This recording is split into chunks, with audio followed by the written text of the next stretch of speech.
സുൽത്താൻബത്തേരി ഹേമചന്ദ്രൻ കൊലക്കേസിൽ ഒരാൾ കൂടി പിടിയിൽ. വയനാട് സ്വദേശി വെൽബിൻ മാത്യു ആണ് പിടിയിലായത്. ഹേമചന്ദ്രനെ തട്ടിക്കൊണ്ടുപോയ ശേഷം പണമിടപാടുമായി ബന്ധപ്പെട്ടുള്ള എഗ്രിമെന്റിൽ വെൽബിൻ മാത്യു സാക്ഷിയെ ഒപ്പുവെച്ചിട്ടുണ്ട്. ഇതോടെ കേസിൽ പിടിയിലാകുന്നവരുടെ എണ്ണം 5 ആയി.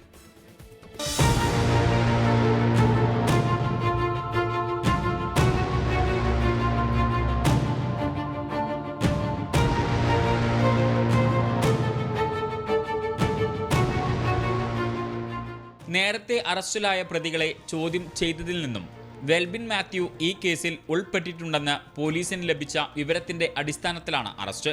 ഇന്നലെ സുൽത്താൻ ബത്തേരിയിൽ നിന്നാണ് പ്രതിയെ പോലീസ് കസ്റ്റഡിയിലെടുത്തത്. ഹേമചന്ദ്രനെ തട്ടിക്കൊണ്ടുപോയ ശേഷം പണമിടപാടുമായി ബന്ധപ്പെട്ടുള്ള എഗ്രിമെന്റിൽ വെൽബിൻ മാത്യു സാക്ഷിയായി ഒപ്പുവെക്കുകയും കൊല്ലപ്പെട്ട ഹേമചന്ദ്രനോടും മറ്റു പ്രതികളോടും ഒപ്പം കാറിൽ സഞ്ചരിക്കുകയും ഹേമചന്ദ്രൻ കൊല്ലപ്പെട്ട വിവരം അറിഞ്ഞിട്ടും പ്രതി പോലീസിൽ അറിയിക്കാതെ മറച്ചുവെച്ചെന്നുമാണ് പോലീസ് കണ്ടെത്തൽ.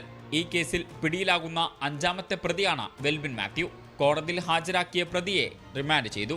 കേസിൽ ഇനിയും പ്രതികളുണ്ടാകുമെന്നാണ് സൂചന. 24 കോഴിക്കോട്.